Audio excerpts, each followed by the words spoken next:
Meron siyang adaptive cruise control. Kanina kasi nabanggit ko lang cruise control, pero dito adaptive pala. So, pwede natin siya i-set, no? Pwede natin set, sir. Sige, paano ba siya to? Ito, sir.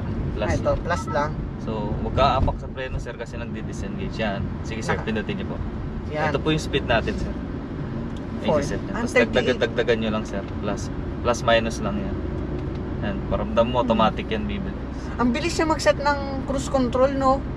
Pwede siya 35 kanina, parang 35 lang 35. yung speed ko. Naset ko kagad siya.